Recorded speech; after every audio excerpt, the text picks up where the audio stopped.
We're so pleased to be invited to co-sponsor this night with the Friends of the Beacon Street Bridle Path. It all kind of started with having coffee up in Washington Square someday about 3 months ago. It sounded like a good idea when we were sitting around with 3 months in the future. Oh yeah, sure, we'll do a program about Beacon Street. Of course, as it got closer and closer, I said, oh my God, what did we get ourselves into?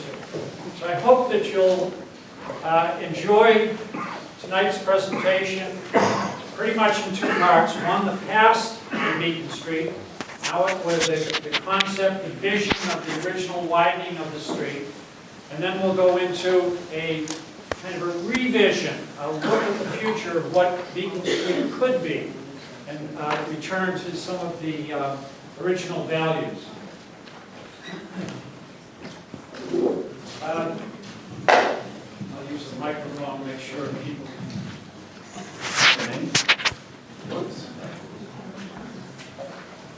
For those of you just coming in, I'm John Dempsey. I'm with the Brookline Historical Society, and I'll be giving the first part of the program, about 20 minutes at the beginning of the program. But before I start, almost none of what I'm going to say to you tonight is original. It is, first of all, I was able to get on the back of Larry Barbaras, who's also a member of the Brookline Historical Society and our webmaster. If you've ever been to our webpage, he's responsible for that. And he did a wonderful newsletter article about the widening of Beacon Street. Larry's in the audience, and he's going to recognize a lot of the words, actual phrasing that I use tonight. And I want to give Larry credit for that. Another person I want to give credit to is Ken Liss, the president of the society. Most of you know Ken. He deserves a round of applause. We're lucky to live in a community with Ken Liss, and what he does for the town of Brookline and the history of Brookline is just terrific. And he was able to work his magic and get the archival photographs and newspaper articles that are used tonight.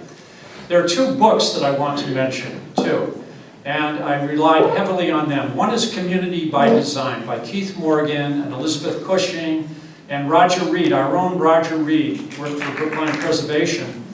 It's a terrific book.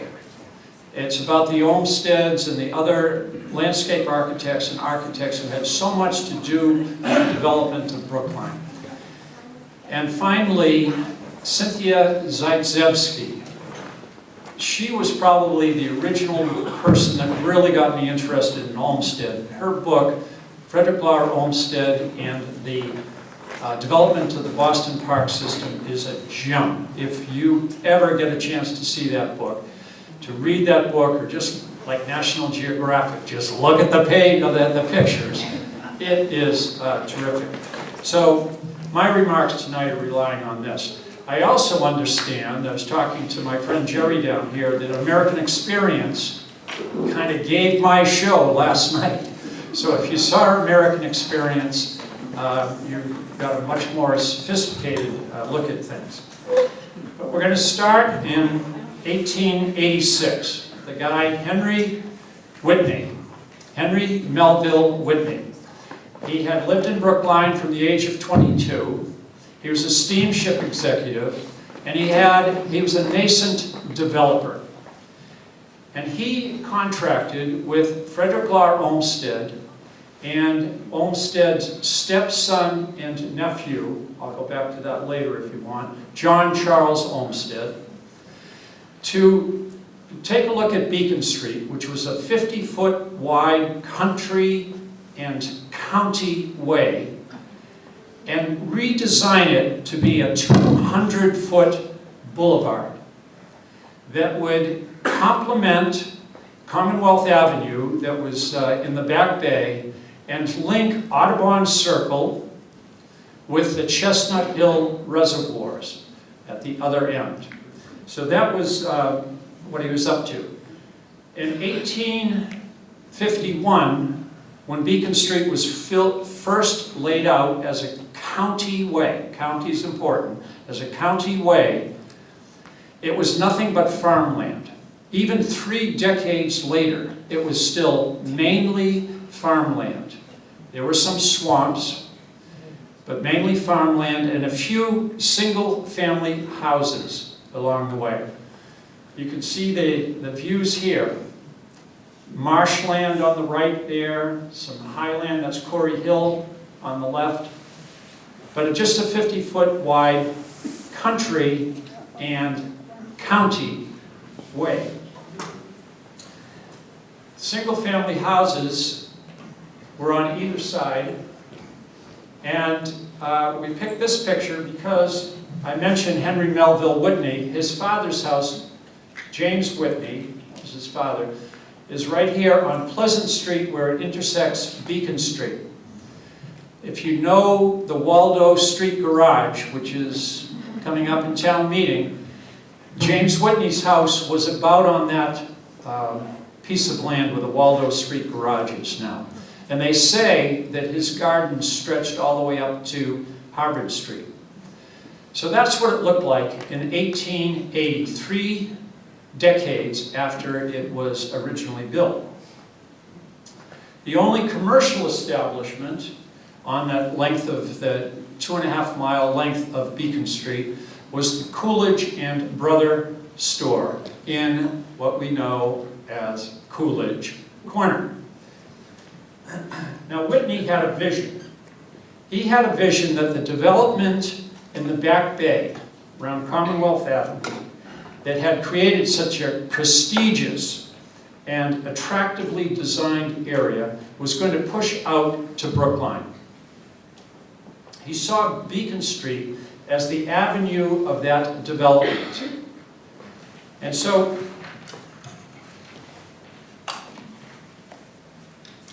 he saw the opportunity. He knew that people in Brookline were going to want access to Boston, and he saw Beacon Street as the line of desire, and he was going to be there. So in the early 1880s, he began to acquire land. Now some books will say he acquired the land secretly. I prefer to say he didn't call attention to himself. But I don't know, Ken, if you can point out the pointer, some of the land that Whitney bought. But if you go through the old atlases, you'll see it. It'll say it'll say Henry M. Whitney, or West End Land Company. In the end, he owned 6,000 feet frontage on Beacon Street. Now, Whitney was a civic-minded developer. He was well known around town. He had been on the tree planting committee, and he was one of the 3 park commissioners in Brookline. Later on, he would run for lieutenant governor and eventually governor. But at this stage, he's just involved in the civic affairs of Brookline. He presented to the Board of Selectmen his first drawings. And can we go back to that slide, Ken? And you'll see that it says the extension of Commonwealth Avenue along the line at Beacon Street. I can't read it from here, but I think it's clear for you. So that was his preliminary plan. And when he went to the Board of Selectmen early in August of 1886, he presented this plan and a petition signed by 100 prominent men in Brookline encouraging the Board of Selectmen to go with the widening of Beacon Street to 200 feet. I'm going to keep on repeating 200 feet. You're going to get sick and tired of me here saying 200 feet, but that's it. He also informed the board at that time of 4 things. First thing was he already owned almost half the land along Beacon Street. The second thing he told the board that night was he was willing to donate that land for the improvements. The third thing he said was that many of the landowners along Beacon Street were willing to donate their land as well. They could see, smart men, they could see that development was going to follow, the value of their land was going to increase. And so they were willing to develop it to get this project going.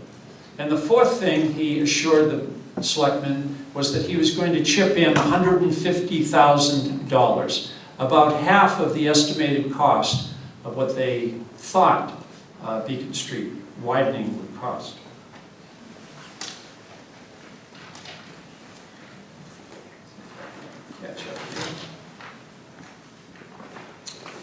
So that August and fall of 1886, you can see from the newspaper articles, the Board of Selectmen held public meetings, lots of them. And you can imagine this was a huge issue. This was like an issue as big as the 9th school. It was big, okay? The Olmsteds, who had moved from New York City to their house and office at 99 Warren Street, the National Historic Site, they worked on the plans, feverishly, I think, on the plans. And two names that you'll be familiar with, William Aspinwall and William Lincoln, well-respected engineers in town. They worked on the engineering estimates and all of the surveying to determine what land had to be taken and all.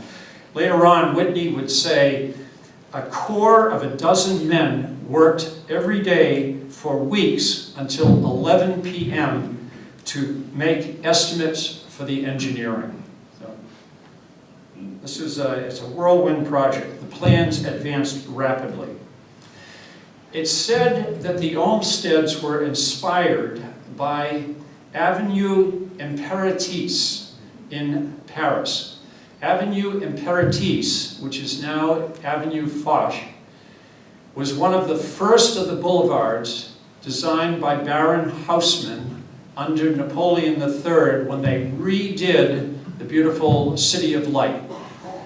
And you can see some of the characteristics of the avenue from this thing. Stately mansions on the side, lots of trees, the carriageway, the bridle path on both sides of the carriageway.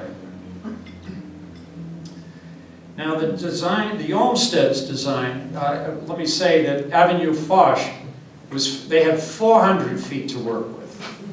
We're going back to how many? 200. Good, you've been paying attention. This drawing here shows Beacon Street coming out of Kenmore Square. That's Kenmore Square that you see kind of in the dead center. And Beacon Street headed out towards Audubon Circle. And this is the way Olmsted's original design with 200 feet was going to be divvied up. In the middle was the railroad, a clean railroad, no smoke. We don't want smoke in this beautiful boulevard. So it's a clean railroad. And to either side of the railroad would be areas, 10-foot paths for bicycles. Okay? They could be, on the map it says bicycles or grass, 10 feet wide. Then a 13-foot tree lawn. On either side of the tree lawn, going right and left on the boulevard, you had the bridle path, a 15-foot wide bridle path, soft gravel bridle path for riding your horse. That was, then we came to the 35-foot driveway. They called it a driveway, they called it a carriageway, they called it a wheelway, we'd call it a road. Then you had 5 feet for another tree lawn or tree pits, a 15-foot sidewalk, plenty of room on the sidewalk. Then 20 feet of kind of front yard, and then you could build your house. So that was the plan in 1886, the preliminary plan. Now the plan for the cycleways, many of you know me, I'm a bicyclist, and so you're gonna have to listen to this a little bit. The plan for the cycleways was interesting to me because in the early 1880s, the only real bicycles, were the high-wheelers, the penny farthing bikes. And they were very, very popular, but only among well-to-do young men. And that's because they were hard to get on, they were very difficult to ride, and they were almost impossible going up a hill. Do we have a picture of the next slide, I think? Oh. There we go. That's Summit Ave. The one on the left is Summit Ave. They're racing up Summit Ave. Those famous Summit Ave races, I thought they were on like just regular bikes like you and I would ride, but apparently they tried them with high wheelers. And you can see the Brookline wheelmen, all these young, well-to-do men. But it's interesting to me that Olmsted carved out space for these cycles on both sides of the railroad tracks. Now, not every landowner was amenable to donating his or her land for Whitney's project.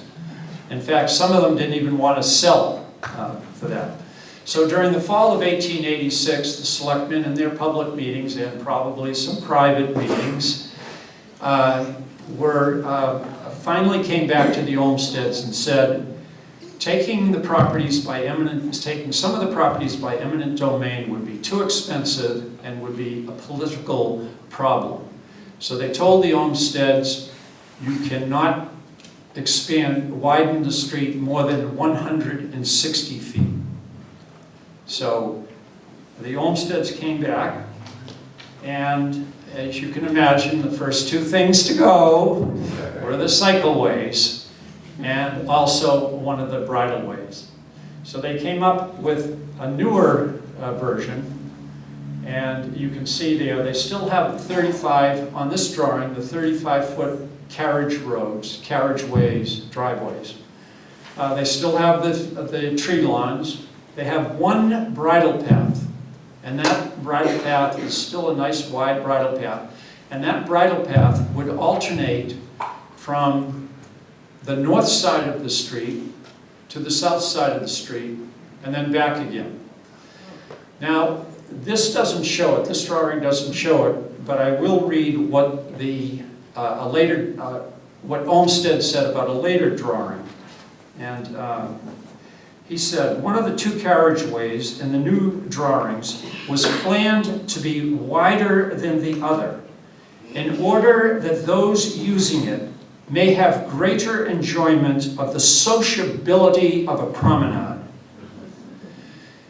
So the sociability of the promenade was very important, and he also, in later drawings, put the bridle path next to that wider carriageway to make the sociability, the social contact easier, friendlier, slower, quieter.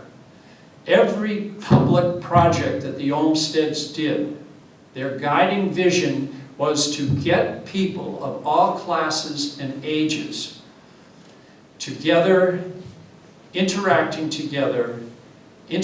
with each other, and interacting with nature in a sylvan setting. And so this is his thinking around Beacon Street as well.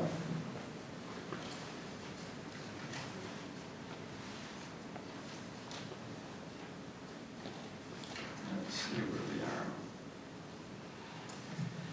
Now, the redrawn preliminary plan of 29 November 1886 showed all of this. This is all from that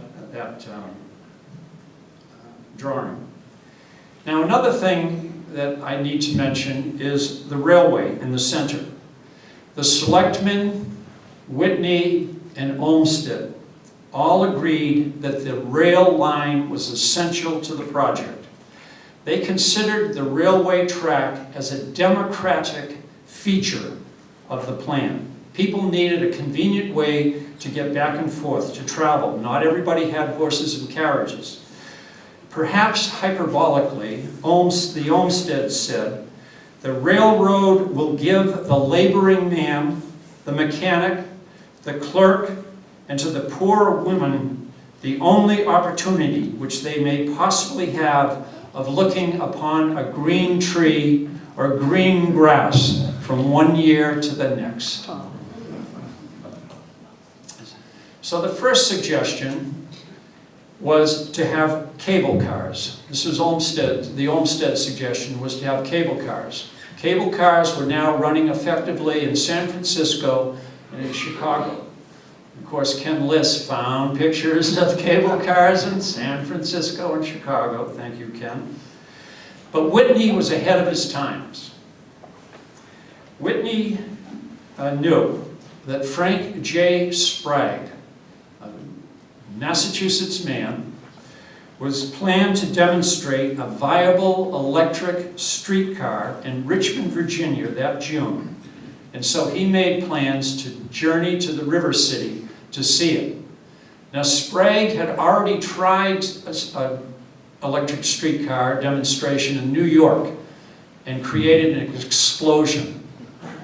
And everybody thought this is never ever going to work, but Sprague wasn't, he improved on his failure, and now in Richmond he was going to demonstrate it, try it once again. And Whitney was a gambling man. First of all, he was willing to make the journey down to Richmond. The second thing he did was, before he left, he had his West End Railway Company buy up all the other railway companies, horse-drawn railways, so he got rid of the competition. I mean, the guy's big in debt right now. And then he goes to the selectmen, and as cocky as can be, says, I guarantee that by the time the road is completed, I'll have an electric street railway running down the middle of it. And he packed his bags and went down to Richmond to see if Sprague's invention was going to work.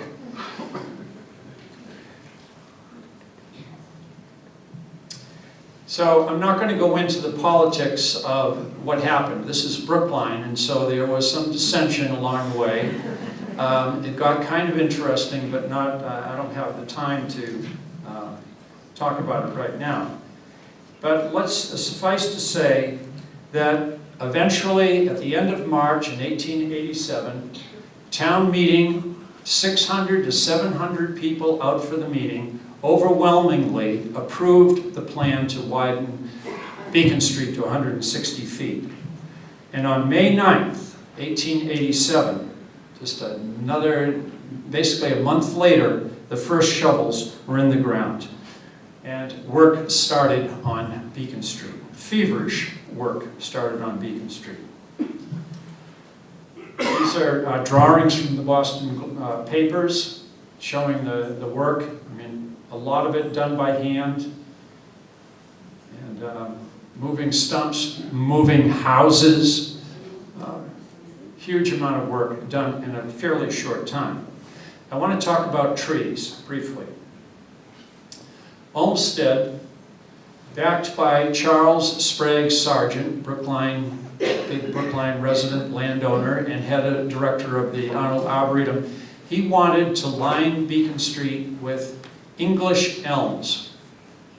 But it's Brookline. There was controversy. Somebody said they had a better idea. And they worked out a compromise to put American elms, to line the street with American elms. Apparently, there were 1,000 American elms planted in 4 rows along Beacon Street. Can you imagine? The only place they did not plant the elms was where the road, where they had that difficult problem of where Corey Hill kind of comes down, slopes down into Beacon Street. The area going outbound from Marion Street up over to Washington Square. So there's an outgoing rise there, and then the incoming road is flat. That slope and those sidewalks were all planted with 100 red oaks donated by a local citizen. And interspersed and complementing those were 40 pin oaks, also donated by another Brookline citizen. And if you go along that stretch now, the Brandon Hall stretch, if you're taking the train, you'll see some of those pin oaks and those grand, beautiful red oaks are still alive, still shading the street and giving the street such beauty. Now, I'm going to go back to bicycles again, because I have an interesting thing, the way society changes. And there's some irony here. Remember, I was talking about the high-wheeled bikes, and they were just for the well-to-do young men. Well, in 1887, when the first shovels were going into the ground for the development of Beacon Street, the English had developed a bicycle they call the safety bike. It looks pretty much like the bikes you and I are riding today. Well, the safety bike, the first large shipment of safety bikes to the United States came in the spring of 1887, when the Beacon Street shovels were going into the ground. 6 months later, they were the established bicycle for every man in the United States. 6 months after that, now we're back into May of 1888, we're in the middle of the Beacon Street project. Somebody invented a dropped frame bicycle so ladies with long skirts could ride bicycles. Now the safety bicycle was being taken over by the women of the country, and everybody was out on safety bicycles. It's about this time now. Well, Susan B. Anthony, who was born in 1820, was, I don't know, 68, approaching 70, when this bicycling craze, this explosion of bicycles happened, and women got into bicycling. 8 years later, she said to a newspaper reporter, and I will quote her comments. She told a reporter, "The bicycle has done more to emancipate women than any one thing in the world." That was the impact, according to Susan B. Anthony. I love this picture because that you might not be able to read that sign on the left, but that sign saying, "Don't ride your bikes on the sidewalk." Nothing has changed.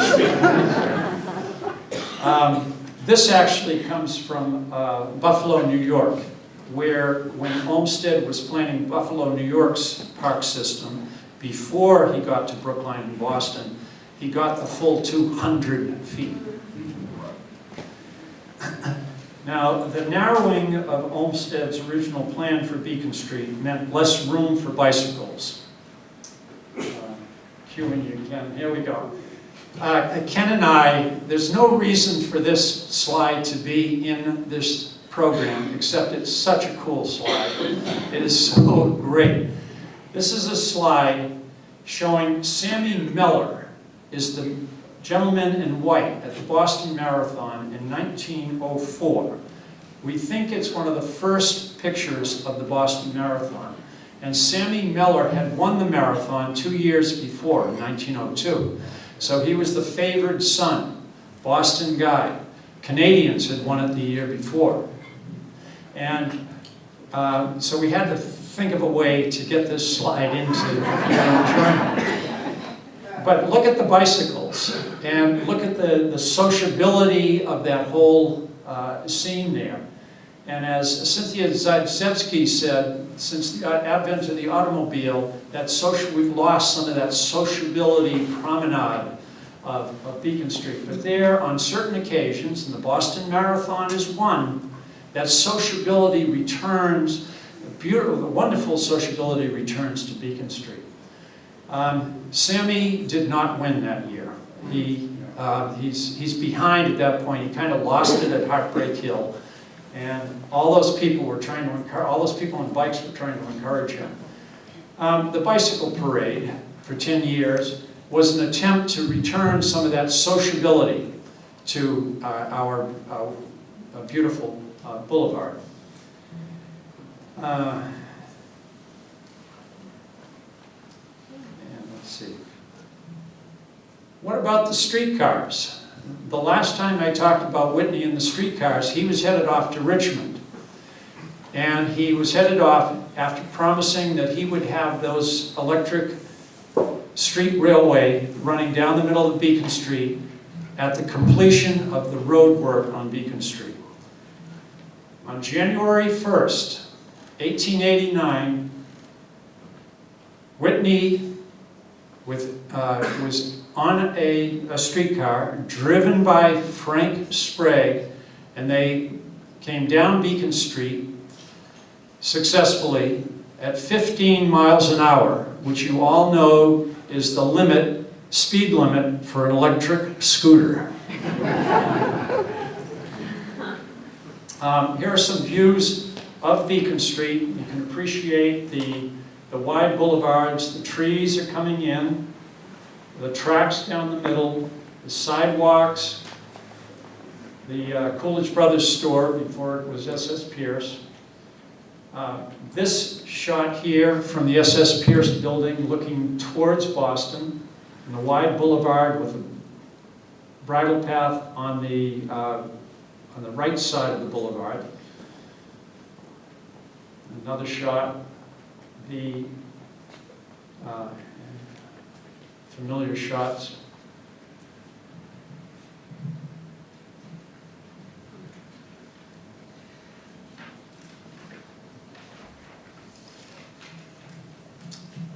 So in a sense, the widening of Beacon Street and the inclusion of the streetcar was our first transit-oriented development. As several men built large single-family homes with stables, some with stables, along the newly widened boulevard. This picture shows Eben Jordan Jr. spending his father's money, Jordan and Marsh.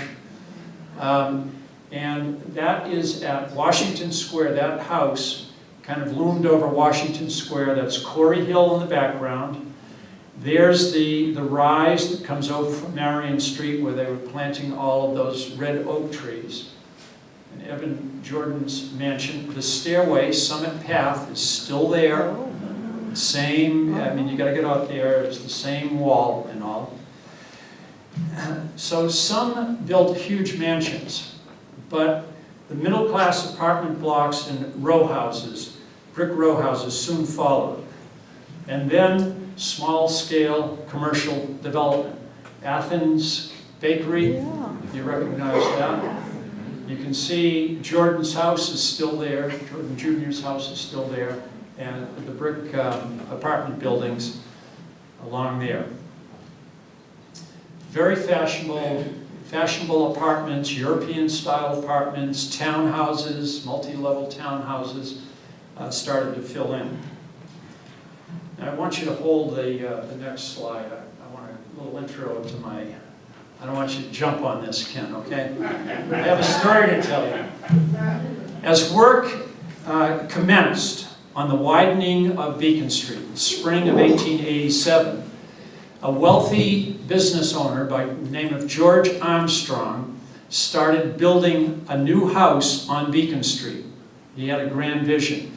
He hired the famous architectural firm made up of Brookline men who were partners, Shepley, Rutan, and Coolidge, to design this fancy mansion. And obviously, who designed the grounds? The Olmsted, yeah. I mean, he had the whole thing. And he could afford it. He built it on that wedge of land inbound on Beacon Street between Marion, the wedge between Marion and Beacon Street. Can you picture where we are now? Beautiful house, okay? But the rapidity of the development was demonstrated when barely 2 years, okay, now we can take that picture. 2 years after he widened, had expanded his house, Shepley, Rutan, and Coolidge designed the apartment building, this brick apartment building, which is 1394 Beacon Street, the Garber. If you're old enough, you remember the Garber Building. We called it the Garber Building. And that was directly across the street from his new mansion. And 20 years later, the mansion was gone. and apartment buildings at 1407 Beacon took its place. So that's my George Armstrong story.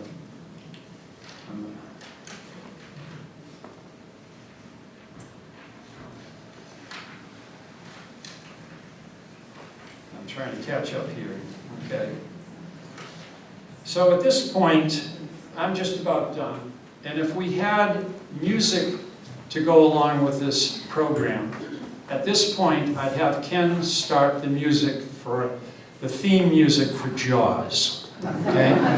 So you can be thinking about that, okay? Rising in volume as I go along. In 1893, 7 years after the Board of Selectmen told the Olmsteds to narrow Beacon Street by 40 feet. 6 years after Armstrong built his mansion. 4 years after Whitney and Sprague took their first streetcar ride at 15 miles per hour down Beacon Street. 2 brothers in Springfield, Massachusetts. Okay, the Jaws music's getting louder and louder in your ears. Charles and Frank Duryea built the first working American gas-powered automobile. And this is probably the point where I should turn the program over to Jules. Ken has put together a wonderful chronology of what happened with the advent of the automobile, the chronology of what happened to the bridle path in the ensuing years. And so, Jules, it's your audience. Thanks very much.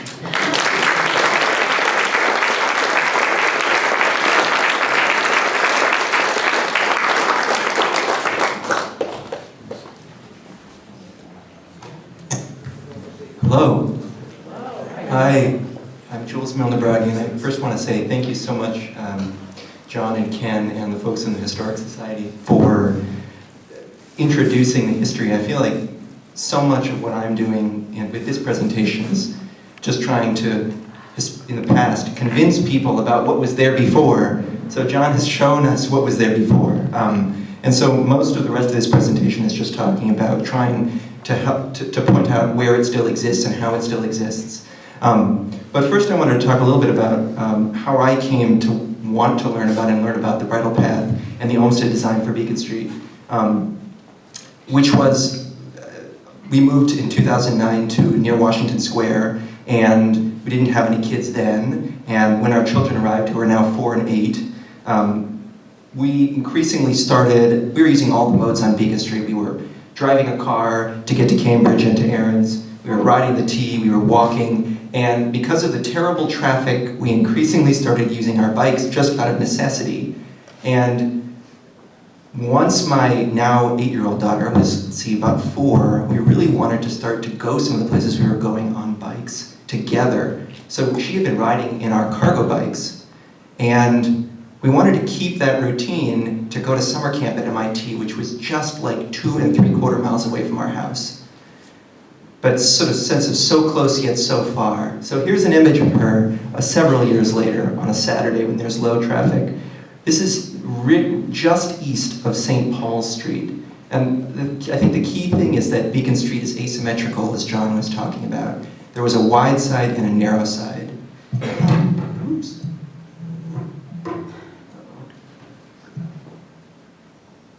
So that was the narrow side near St. Paul, and this is the wide side near Summit Path. So as we were walking along Beacon Street, riding our bikes along Beacon Street, riding the train along Beacon Street, I was so inspired when that buffered bike lane was installed as a trial along Quarry Hill, and just the sense of like, let's try something out, you know, sort of the possibility of improvement. And I know that was something that required a lot of data collection. But it got me wondering, could we do this? Could we do this on more of the street? How could we do this on more of the street? And the more I looked, the more I realized, wait a minute, we have the problem of the narrow side and the wide side of the street. How do we negotiate the narrow side of the street if you wanted to add a high quality, distinct space for bicycling? You would have to take away the car parking or a travel lane. Why is the street this way? Why isn't it like Commonwealth Avenue? So that was how I first learned about the bridle path, was trying to understand why are the train tracks not in the middle of the street, as they are more so on Commonwealth Avenue, west of the Bayou Bridge. So this is an image from September of 2017, and this was just the same summer of the last bike parade, and I was just getting going with bicycling with my own kids.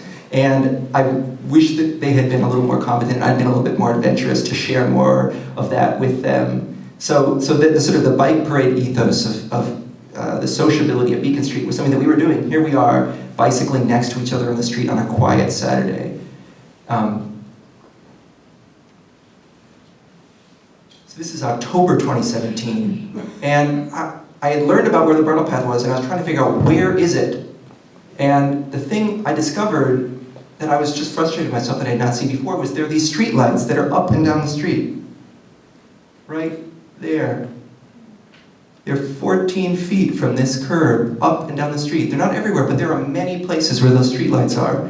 And so if you go early in the morning, when there's less car parking demand on a lot of sections of Beacon Street, you could stand where the bridle path was and get this view. So this is, that is Summit Path right there. So, this street, I realized it's really substantially the same way it always was. We haven't changed the cross-section in many respects. The sidewalks are where they always were. The train tracks are where they were. The tree lines are where they were.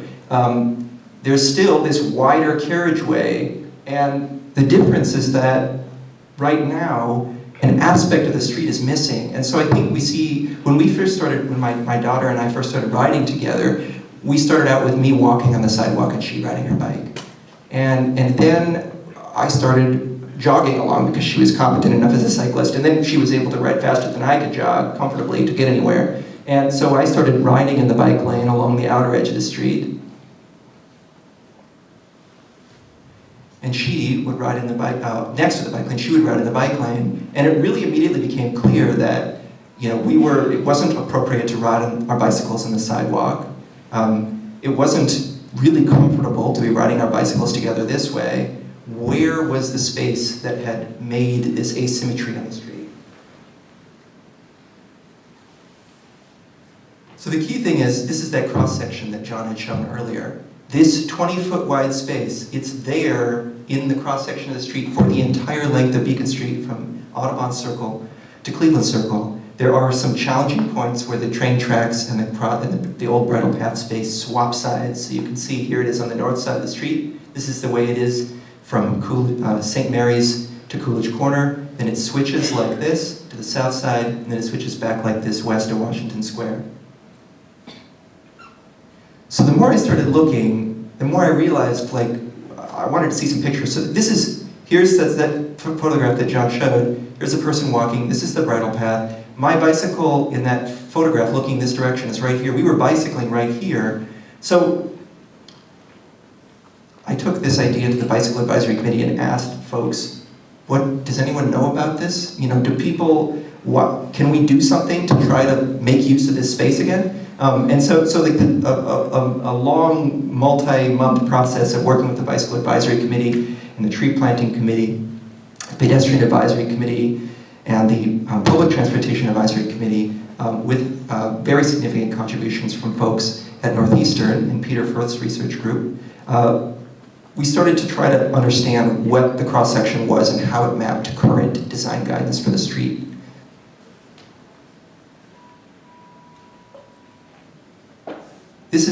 Summit Path is behind us. This is Brandon Hall. This apartment building is still here. These apartment buildings are still here. Some of those oak trees that John was talking about, I don't know exactly which one, we'd have to map it out, but a few of these oak trees in here, I believe, are still standing. This is 1896, just after the bridle path had been dug up in order to put the water mains from the Chestnut Hill Reservoir. This is Coy Road looking west, so the reservoir is right out here.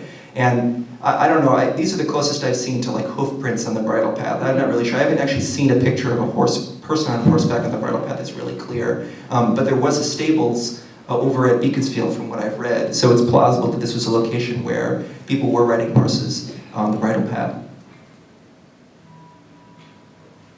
Here's that same view, and I think one of the things I've really been wondering about in why is it, aside from the timing of safety bicycles arriving on Beacon Street and in the Boston area, why was it that we didn't contemplate the bridle path as a space? Because horseback riding and riding a bicycle, riding an electric scooter, and to some degree even, depending on how you like to jog, jogging are examples of ways of getting around that don't quite match the taxonomy of a trolley car, a motor car, or horse-drawn carriage, or walking. Is kind of this intermediate middle speed of transportation. So in some sense, riding on horseback and riding a bicycle or an electric scooter or jogging could be analogous to the horseback riding. And I think one of the things that John said is really essential, which is that because it was designed for hooved travel and the pleasure of that mode of travel, my understanding is that the bridle path is maintained as a very soft surface. So if you were a bicyclist, someone using wheeled travel, you probably would have preferred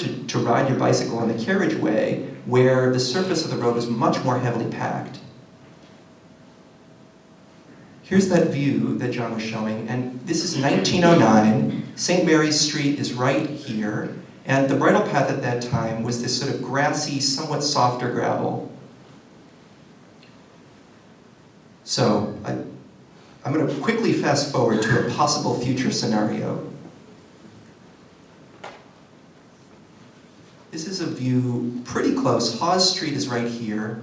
And so I'm standing almost exactly in the same spot where that historical photograph was taken. And you can see where the bridle path used to be. We have angled parking. We have parallel parking on the outer edge. We have 2 travel lanes, a bike lane here, a back out lane. And in this photograph, on an early morning in December of 2018, we brought our own cars and we parked them 10 feet away from the normal curb. You can see there's still pretty considerable amount of space between the edge of the travel lane and the backs of these cars. I measured it, it's for a normal sized car up to and including a station wagon, it's 10 feet or more between the back of the car and this yellow line. So when you do that, just moving the cars back from where they normally are parked, you end up with this space which is pretty much in the center of where the bridle path used to be. So the old bridle path would have been a little closer to these trees. This curb, which has been added, is 2 feet away from where the edge of the tree lawn used to be. And these streetlight poles are about 2 feet in from the edge of where the bridle path used to be. But this core 10 feet at minimum space is really pretty much in alignment with where the bridle path was. And trying it out this way is possible because in the last renovation of the street, this is the project where the design began, I believe, in 1994, and the construction concluded in about 2009. This third travel lane was cordoned off at the intersections to create a dedicated backout space. So because of that, it's possible to shift the cars out to try out using this bridle way, right-of-way again. So we've been talking a lot about bicycling, and I think, so my original inspiration was, I'd really like to bicycle with my 7-year-old, 6-year-old child to go to camp at MIT from Washington Square. But as I was using this space and thinking about why do I like to bicycle next to her, who else is using the space and doesn't quite fit on the sidewalks?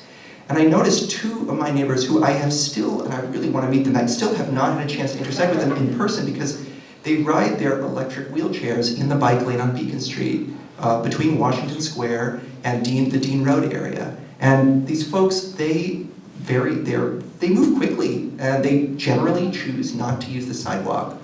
And so these are folks that are using the bike lane, and they're not on a bicycle, they're not on a 2-wheeled scooter like we're seeing in town, but they're folks who want to move faster than a walking pace, and they're not in a car. And so I think that the wisdom of the Olmsted design, the idea that there's this third kind of transportation, it's not walking, it's not in a carriage or a train, which remains, but it's this third thing, which is capable of going faster than walking speed, but more the size of a person. So in this picture, here's a person riding a skateboard, here's a person jogging, here's a person riding a bicycle, and even with a 10-foot wide space, it's possible for people to pass each other and to jog or ride a skateboard next to each other. This is what that space looks like with the 10-foot right-of-way. There's two folks who have moved just a little further down the path. So I guess the core idea is we have this space that substantially exists because of the inheritance of the Olmsted design. We have kept the train tracks pretty much where they were, and it provides a two-way means of travel that has the potential to be sociable in the same way that the sidewalks are for walking. You can bicycle or jog or skateboard or scoot next to someone and interact with them. You can be traveling along the pathway and intersect with someone who's traveling in the opposite direction and potentially pull off to the side and stop and talk to them in the same way that you can when you're interacting with someone on the sidewalk. And I think that the other key thing about this is as we move the cars more in this direction and take this, a key part of making this in a permanent way, based on the research that was done over the past year and a half, is that this existing bike lane, that this space would be reallocated to this side of the yellow line. So we're re-adding space behind the back out, the cars that are nosed in, you would back out. And so one of the effects of that, if we were to do that, is that it would shorten the distance to cross from the outer edge of the street to the middle of the road. This is where those islands are if you're walking to the T. So I think that part of the wisdom of the Olmsted design was that the sidewalks were bolstered by virtue of there being this space here for sociable, moderate speed, faster than walking travel. And so I guess I would encourage and I hope that other folks would join on May 18. There's another event where as a kind of homage and successor to the spirit of the bike parade, the two blocks from Carlton Street, which is up here, to Kent and Powell Street, which are behind the camera, we're going to set things up so that you can try out 10 to 15 foot wide space here, once again, for those two blocks. And the key thing here, this is a diagram of how Beacon Street is now and how it could be changed. In this arrangement, we're not really changing anything about the narrow side of the street. We're not really changing anything about the car parking with the two travel lanes except to shift them this direction and ultimately to move the space of the existing bike lane here. And how do we find the other half of the path? I've learned, an effort in the last redesign of the street. There was a desire, the Board of Selectmen actually articulated a goal of having a two-way path in the median of the street. And it went through several iterations of the design in, I think, the 1994 and early 1995 period. And it was ultimately ruled incompatible with the design guidance that the State Highway Department was then using.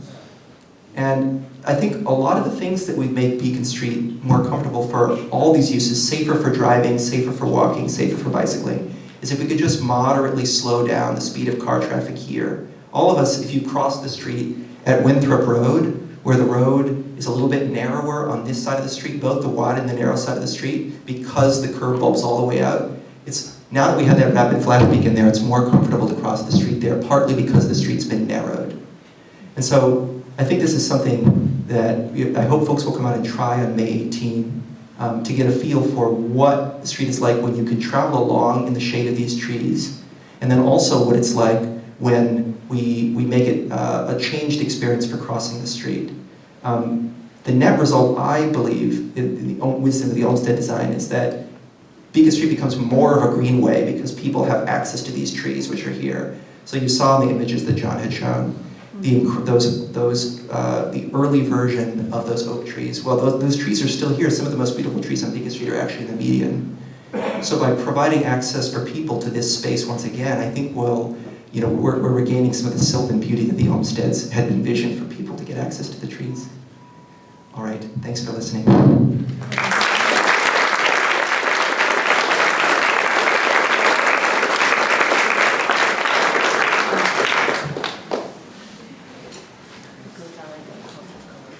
Back up so I'm Jules to take some questions. John?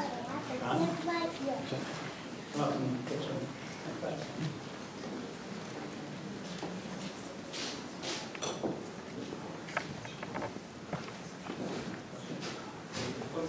I have a video of what this space is like, but I really wanted folks to just ask questions before I get to more interest. I was on that committee representing the Preservation Commission. And I strongly advocated what you're doing. And we were fought not only by the consultants, VHB, the highway people, we were fought by the bicyclists on the committee. Maybe things have changed since then, but there was a lot of talk about, oh, the turning wouldn't be good, we'll be hit by a trolley. I don't know what all it was. There has to be a fence between the bike lane and the trolley. I mean, there was a lot of stuff that seemed to be yes to me. My wife's poking and the other thing, of course, that we had to deal with was a tremendous struggle with the highway people to keep the angled parking, because they didn't want the backing out into the travel lane, and the result of that was the rumble strip and then very wide back out lane. So if you can make this work, it's terrific.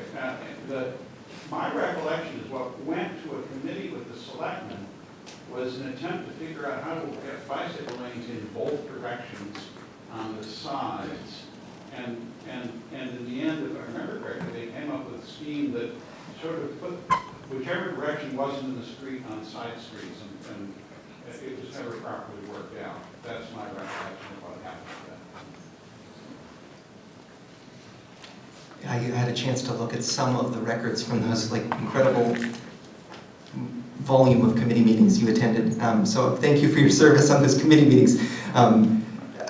I was really curious to figure out what was the nature of how this possibility, even though there was, one of the things I learned in this was there's a memory of the bridle path that's part of Brookline's culture and history in effect. It's been around, it's come around, multiple generations have thought about it and looked at it. I heard that it surfaced in a EPA report in 1972, I think, as well. And that might have been the genesis of how it got into that concept for that last renovation. The key thing is that there has been this transition that creates a lot of reason for hope regarding the width of lanes in order to calm car traffic speed. And so in this,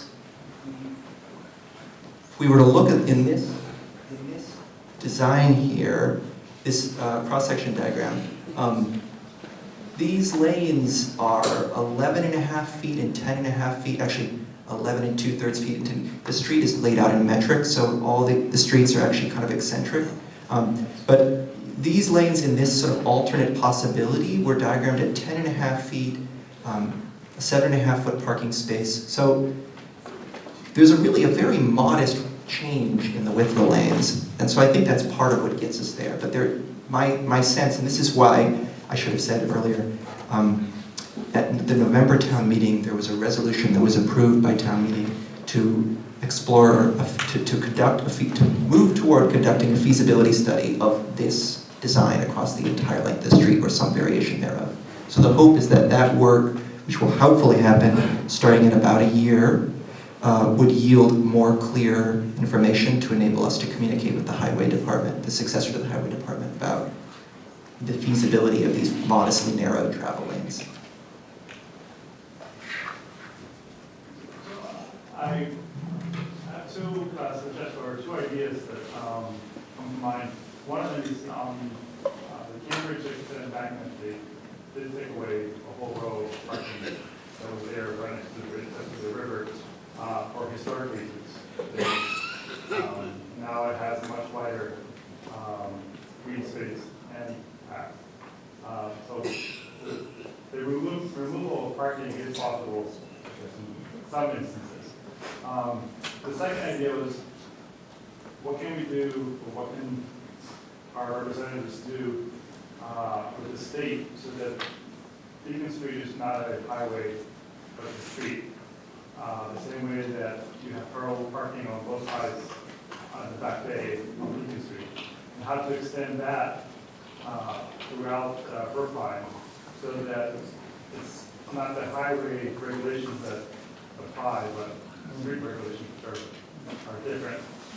So because even if you had parallel parking on the left side instead of diagonal parking, then you, like you do in the back bay, you go from 20 feet to 10 feet in width of the parking, and you also slow down the traffic. You don't have the lane, you don't have the rumble strip.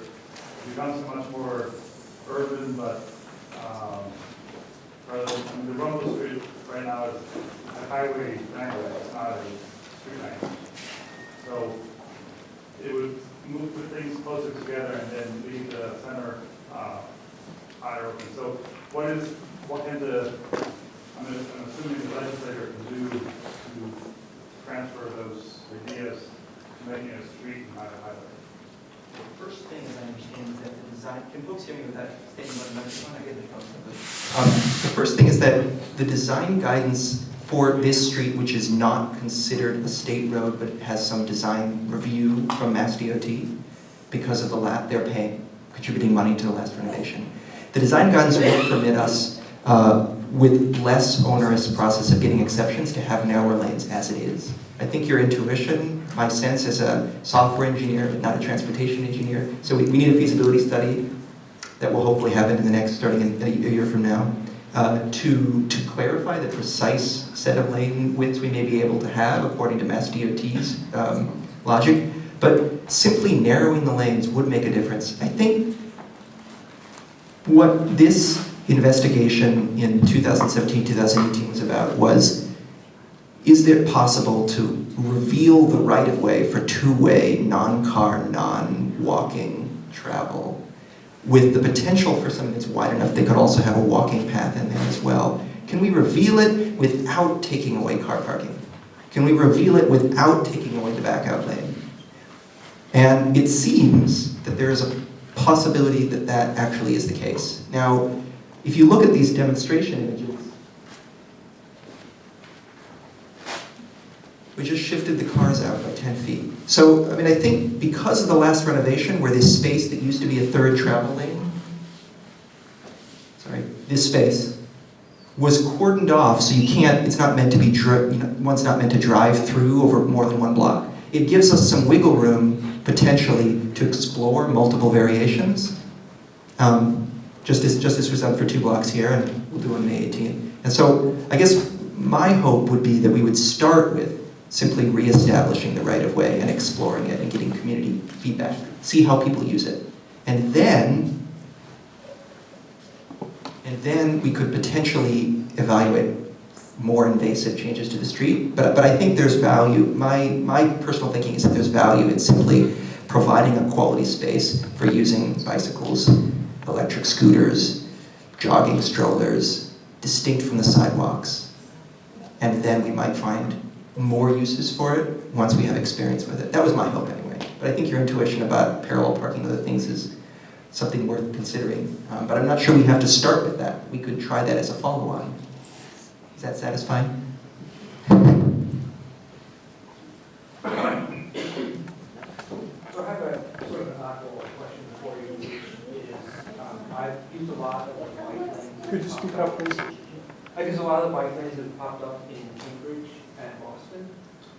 And my question is if you reestablish the bridle path, can you get a street sweeper down there during 3 seasons, and then during winter, is that going to turn into a place to pile of snow, or would that also be complete?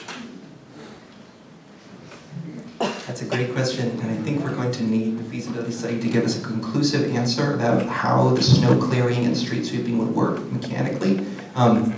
I will say that on the Western Avenue bike path / sidewalk, new bike path sidewalk arrangement, they have, I've on several occasions seen the cute snow plows and street sweepers that Cambridge DPW uses, which are capable of sweeping a 6.5-foot bike lane just by itself.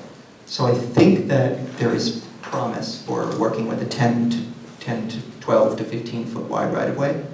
It is something that would require some feedback from DPW about what equipment they need and how they're going to manage snow storage, those sorts of things. But it is being done in Cambridge and increasingly by Boston Transportation Department in the Back Bay. I just want to say that the exception to Boston are what I call the sidewalk with bike lane. So if you are traveling inbound on Beacon Street and you cross Park Drive, you've got the bike lane and the side lane. Yes. That roadway there is not swept, it is littered with tire unfriendly objects. And I have never seen it in any decent condition. I think I have also sometimes been frustrated by that space. So this is the space that folks are talking about beyond at the horizon here. So this is once you cross the town line into Boston, where Boston has done a quick build version of a protected bike space distinct from the sidewalk outside the parallel parking. And I guess one of the things that's interesting about this is because it's a two-way path rather than two separate one-way paths at the outer edges of the street, it does provide some more flexibility for using different types of equipment to clear it potentially. We would need feedback from DPW, and the feasibility study and design engineering would need to assess these questions of snow storage and sweeping. But I actually think the Olmsted design of a two-way path, which they were interested in for sociability reasons, also may actually have some operational benefits as well, because you actually communalize the maintenance rather than two distinct spaces that have to be swept. It's one space that's about the width of a regular car travel lane. So it may be that that's beneficial. So I'm just curious, two things. One is, how does the width of this compare to the Whitneys path, which is now used by joggers, walkers, bike commuters, dog walkers? That's one question. Because it feels like it's wider, and I know it's just very preliminary, but what you're sort of proposing is a lot of users in a pretty narrow space. And then I guess the second question is, do you feel like this is intended for bicyclists who are doing leisure biking as opposed to bike commuters who are trying to get from point A to point B to get to jobs or appointments? And so they don't have the liberty of,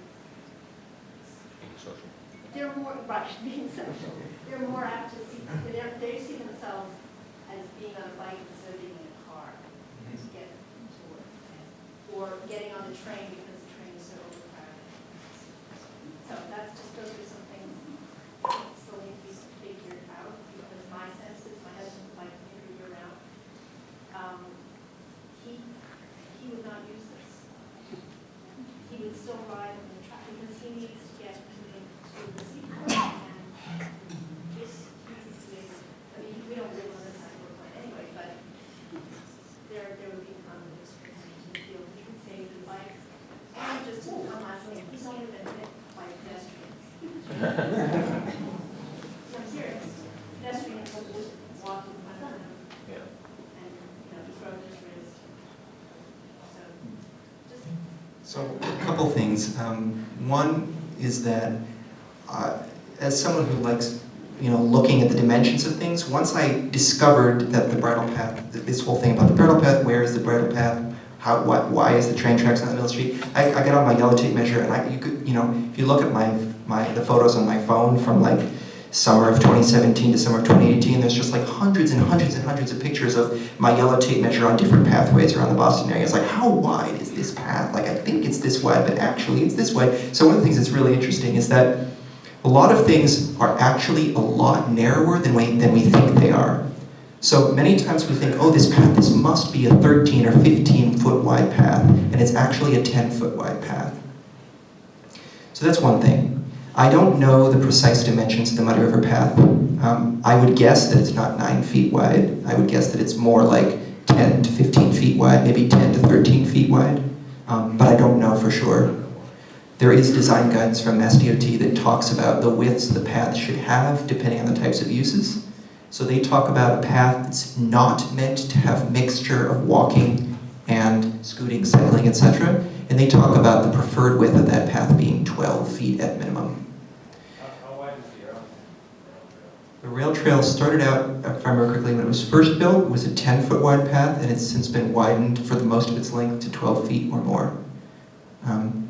And then they do talk about in the MassDOT design guidance, which has recently been expanded and improved, that for paths that are not meant for walking, their preferred minimum width is 10 feet. So there is some, I think that's an important question, is are people meant to walk on this path or not? One thing I would say about Baker Street is the Olmsteds designed it with sidewalks and a bridle path. So I think that there might be reasonable use of this path where walking, really people choose to walk here and not so much here. And that could be okay. I think once we put a right-of-way here, people are going to want to walk there. And so we probably should try to find a way to design it in such a way that it's more like 12 feet wide at minimum. And that may be possible. Hopefully the feasibility study will give us some information about the precise options in that regard. But I think this question of who exactly is using this space and how will they mix is really, you're right, it's dependent partly on the width and it's dependent partly on the quantity of traffic, the number of people who are there. And so I think one thing is that if there are folks who really want to ride very fast and they're not interested in riding next to someone else, it will still be possible to ride in the car travel lanes. And for folks who are comfortable doing that, they can, and they will still be able to do that by law, and they will probably have the experience to do it.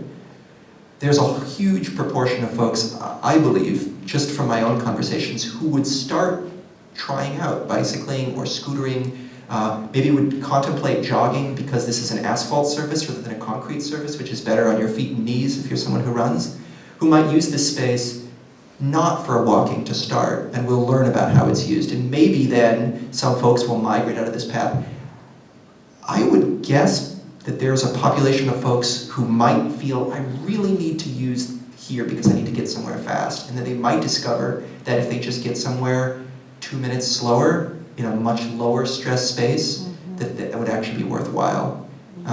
So I guess it's a question that I think we would need to answer with some experience. I think this is something where I believe the opportunity is, if it proves to be true that we can try this out without needing to remove the car parking, it creates an opportunity. It's like finding extra change in the seat cushion of the sofa, we can try out something that separates out bicycling and scootering at a moderate speed from walking more effectively, from car travel, and then gain experience with it, and that might inform how we would make further iterations. Thinking on a 20, 30-year time scale of maybe multiple improvements, I'm not sure. Does that answer your question? Just get rid of the cars. So we have the data about pedestrians and bikes. If you take a look at the Minuteman Bike Trail, they have designated that as pedestrians and bikes going in the same direction walk on the same side. So that means bikes that sometimes overtake the pedestrians from behind or sneaking up. In between Providence, Rhode Island and Barrington, they've got the East Providence Bike Trail. And that has been one where pedestrians walk against bicyclists. So the old adage, when we were growing up, to walk against the traffic, that's what applies on the trail there. And my experience has been that has many, many fewer incidences and near misses. Because everybody sees everybody coming to each other, you make eye contact. If you don't have eye contact, you have a problem. If I'm riding up behind somebody, nobody has a clue, so they can, swerve to the left with like the E or probably haven't seen because they're in front of you. And if you're coming down on somebody 20 miles an hour, that is going to be a very bad incident. Even if you've done plenty of everything as much as you can. So I think that, Boston pedestrians have a real reputation, and I think that people are going to walk there. But I think if we can establish having eye contact is a good way to keeping everything sorted out, that will work out much better long term. The pedestrians happy and the cyclists happy. I just wanted to respond and say I think one of the things that will help everyone is a sense of defined space. So I think we're likely to see some slower bicycling on this path than a wide open road, just like we're likely to see moderately slower car travel on a space that's somewhat narrowed as well. So I think that might resolve some of that sort of 18-mile-an-hour cycling speed conflict with pedestrian scenario. But if we could turn off the lights one more time.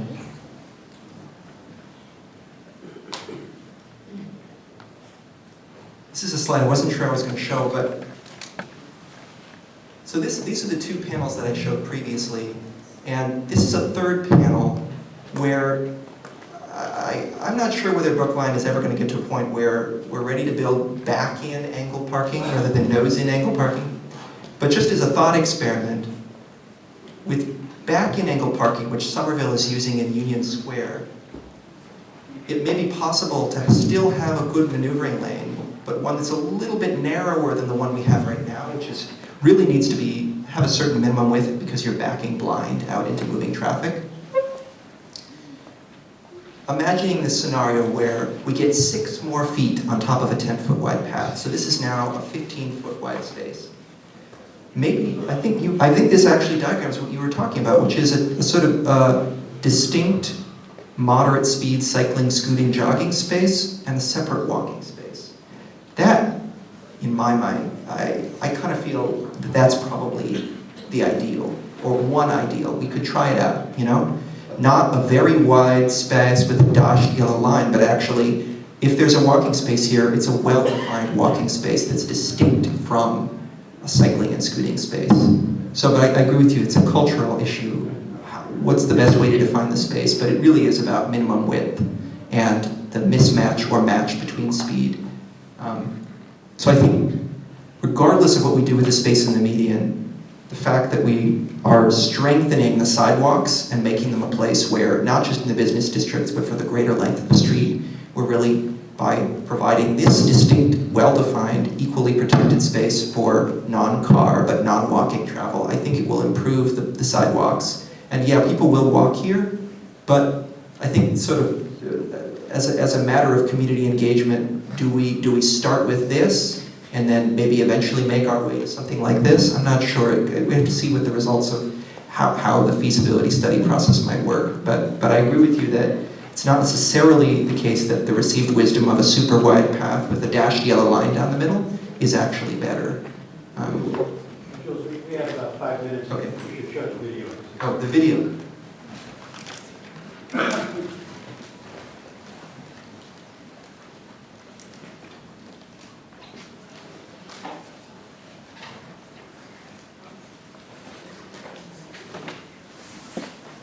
This is just a live action version of what those still images were showing.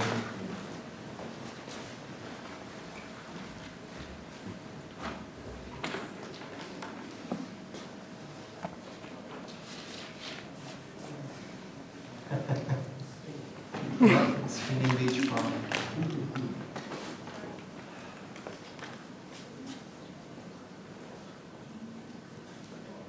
I thought bicycles used to have bells. Right. Still there? Or horns. Is there one more question while I'm working on getting the video going? I have a question. So, it seems to me that we have, I don't know why we're talking about pedestrians being on this path at all. We're walking, we have wide sidewalks, and it's not a huge space, and I think that one thing that we need, and I think we can just say that the sidewalks are for pedestrians, and things like the Minuteman bikeway and things like that, there aren't really sidewalks there also, and I think we need, especially with all the development that's happening in Brookline, the fact that the T's really crowded and there's traffic, that this could be a way that encourages people who aren't so comfortable biking in the street to commute safely by bicycle. That would be good. And I just would urge us not to think that this is someplace that pedestrians are also going to